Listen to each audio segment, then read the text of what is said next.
Marvel Studios has kicked off its 2025 slate of movies with the release of Captain America: Brave New World, and if the sequel is any indication, we're looking at a bumpy year for the MCU. It's not the strong outing we were hoping for from the first movie to star Anthony Mackie's Sam Wilson as the new Captain America. At times, Brave New World left us scratching our heads and struggling with some of the film's unresolved questions and underdeveloped characters. What's the deal with new characters like Ruth Bat-Seraph and Sidewinder? Why does the leader seem like something less than a brilliant mastermind? Where's the Hulk? Heck, where are the Avengers? Let's break down our biggest WTF questions after seeing Captain America: Brave New World.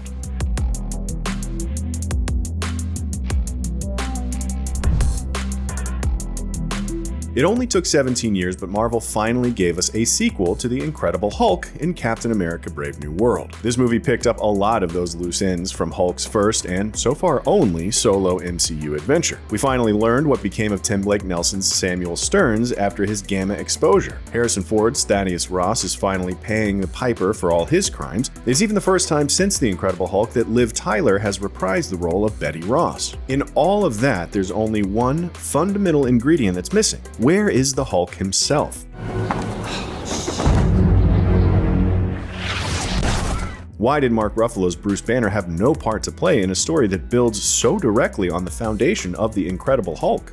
Surely, Bruce Banner, of all people, would have a response to the revelation that his old Ahab-like nemesis has suddenly become President of the United States. Surely Banner would be keen to know that his old friend Mr. Blue is now a gamma-irradiated super genius plotting the downfall of multiple governments. And surely Banner would want to lend a hand when the news starts broadcasting footage of a Crimson Hulk smashing up the White House. It's not as if Brave New World would have had to work hard to justify Banner's inclusion. 2021's Shang-Chi and the Legend of the Ten Rings established that Banner, alongside Brie Larson's Captain Marvel, is keeping a watchful eye on the world now that the Avengers have disbanded. We know from the She-Hulk series that he's still keeping plenty busy with his research and raising his son Scar. So why was Banner totally MIA during his latest Hulk-related crisis?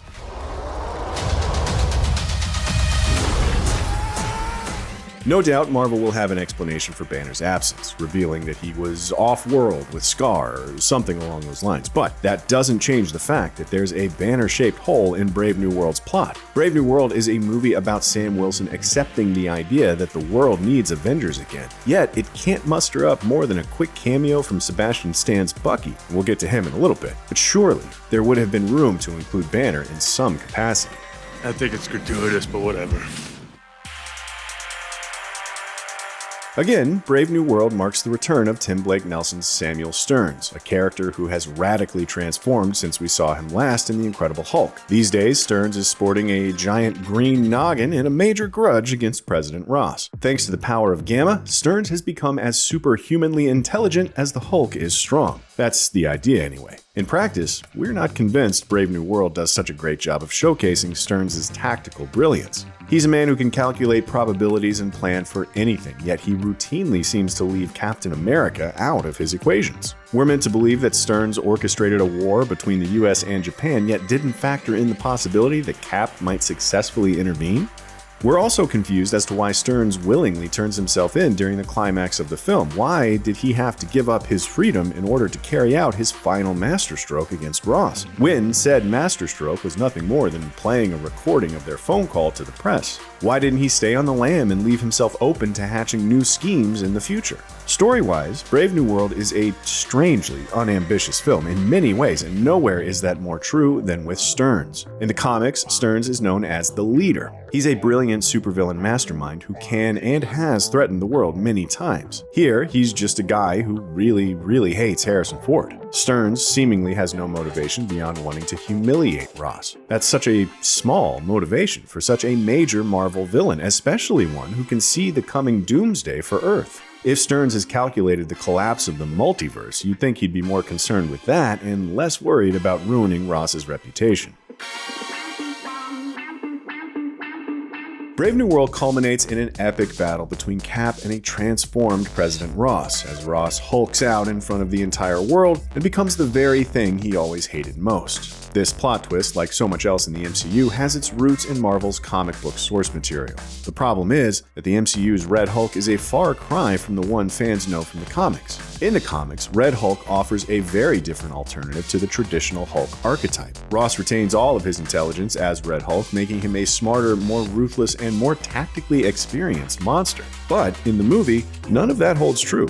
Ross is every bit as mindless and uncontrollable as Banner was in his early years as Hulk. He's even subdued the same way Hulk often was, pacified by thoughts of Betty. We can certainly appreciate the irony in how Ross has become so much like the thing he always hated. It's still disappointing that Brave New World doesn't give us a more comic book accurate take on Red Hulk. We've seen Hulk as a chaotic rage monster and Hulk as a mentally unified scientist superhero. This was a chance to do a completely different take on Hulk. A battle-tested soldier with the power of limitless strength. Assuming we ever see Red Hulk in the MCU again, and based on how this movie ends, it could go either way, we can only hope the character veers in a different direction.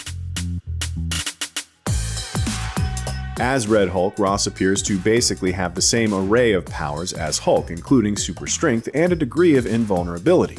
We see that latter ability in effect when he shrugs off a volley of bullets. So, if Red Hulk is bulletproof, why is Cap able to cut him with his projectile blades? This is one question that seems to have a straightforward answer. We assume that Vibranium is the key variable. Sam's blades and wings are both forged from Wakandan Vibranium, making them able to pierce Red Hulk's flesh in a way traditional projectiles and weapons can't.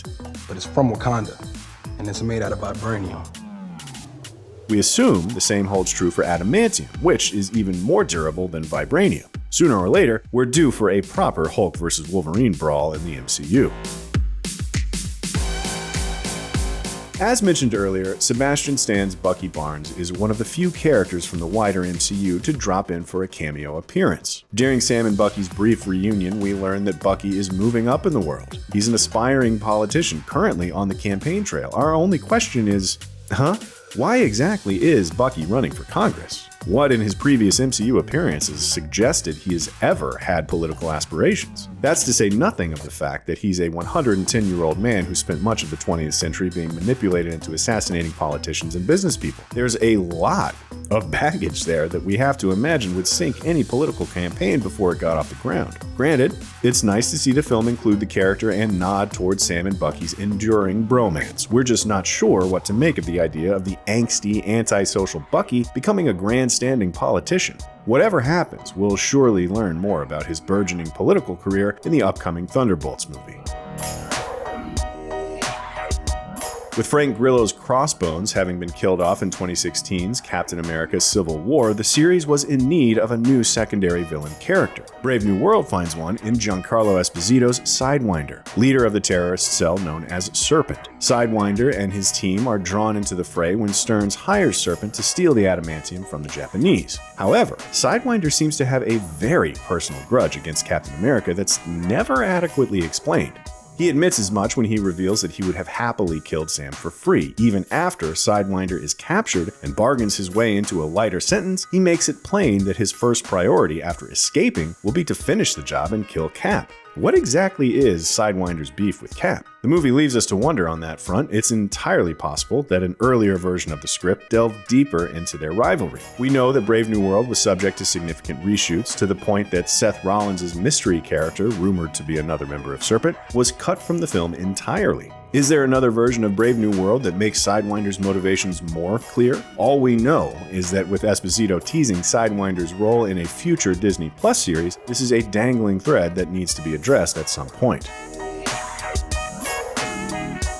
In the absence of Scarlett Johansson's Black Widow and Emily Van Camp's Sharon Carter, Brave New World gains a new butt-kicking government agent in the form of Shira Haas's Ruth Bat-Seraph. Ruth is introduced as a former Red Room operative who now works as a de facto bodyguard and personal agent to President Ross. She butts heads with Sam and friends at first, but eventually becomes an ally when she comes to understand the depth of the conspiracy she's investigating. Ultimately, though, we're not convinced Ruth serves much purpose in the greater narrative. At best, she presents another minor obstacle to Sam before becoming an ally and fading to the background of the conflict. It's like Marvel felt obligated to include a Black Widow archetype in the film without having much of an idea about how to actually utilize her. Though again, it's anyone's guess as to how much Ruth's role in the film was impacted by the reshoots. We also have to wonder why Marvel specifically adapted the Sabra character from the comics, given how different Ruth is in the MCU. She's no longer an Israeli operative nor a mutant with superpowers, so why not just invent a new character at that point?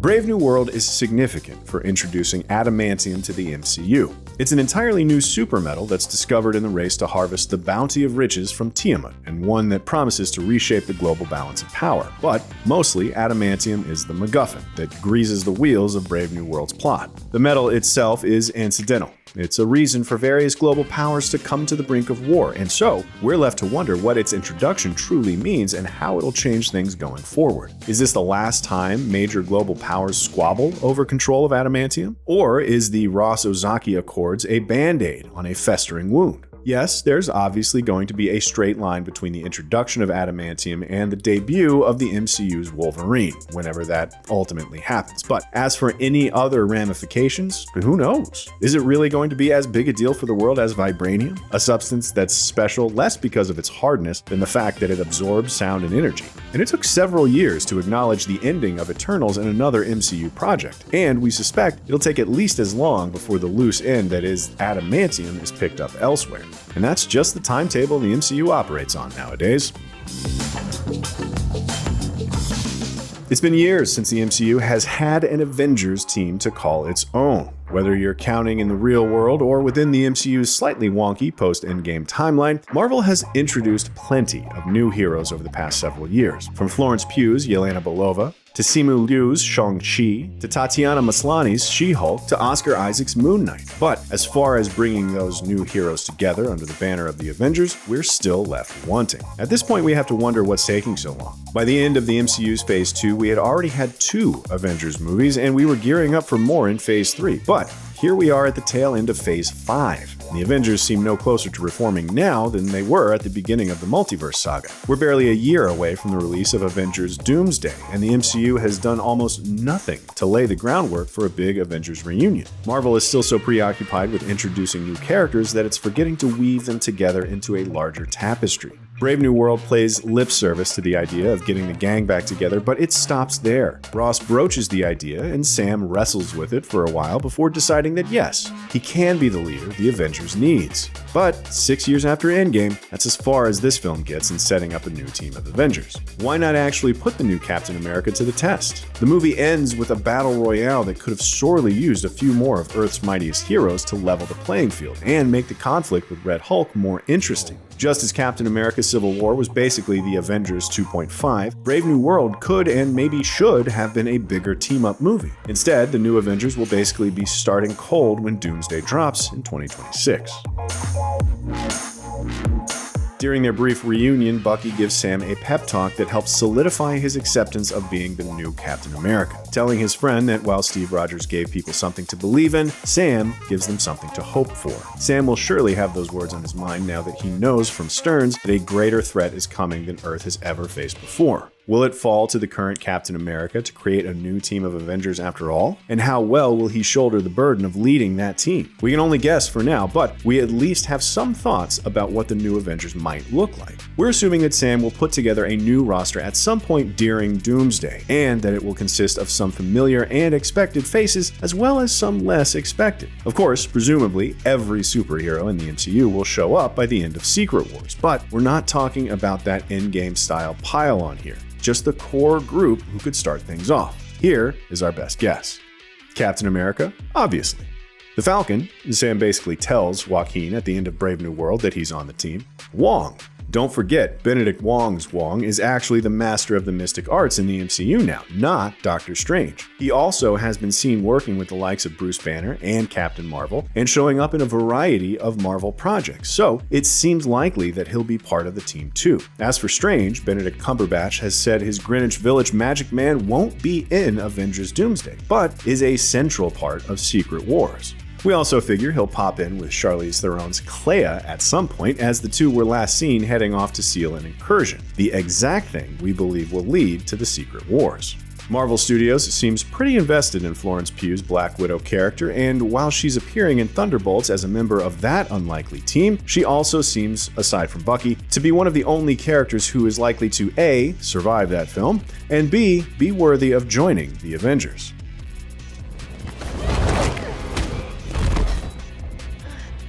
Tom Holland hasn't played Spider-Man since 2022's No Way Home, so his return is way overdue. Word has it he'll be shooting Spider-Man 4 this summer, with that film intended to be released between Doomsday and Secret Wars. Spider-Man puts butts in theater seats and brings a good dose of humor to heady circumstances as well, so old Webhead seems like a shoo-in here. He also has an emotional connection to OG Avenger Iron Man, just as Sam has a connection to Steve Rogers, so that should not be ignored. Daredevil. Most of our picks for the main team are of the feature film variety, but Charlie Cox's Daredevil has already shown up in a cameo in No Way Home. Plus, he's just beloved across the board. It would be cool to see his distinctly street-level abilities in a capital B big story like this. Black Panther. Letitia writes, Shuri is the Black Panther now, but we haven't seen her in a live-action form since Wakanda Forever, when she kicked Namor's winged butt and feet. His feet were winged. His butt was normal. We know Sam still has a relationship with Wakanda, and the importance of Adamantium and Vibranium continues to be stressed in Brave New World, so it seems like a good chance that Shuri will return. Of course, there are plenty of other MCU heroes to choose from, though we're thinking Hawkeye might be busy minding the burgeoning Young Avengers, Captain Marvel, Thor, and Hulk could be out in space, and too powerful to bring in until the final battle. And the Fantastic Four are already their own team, etc. So what do you think? What had you saying WTF after watching Brave New World? Do you actually say WTF, or do you just go ahead and say what the f***? And should we have gotten more Avengers in the latest Captain America movie? Let us know your thoughts in the comments and be sure to keep it locked right here on IGN.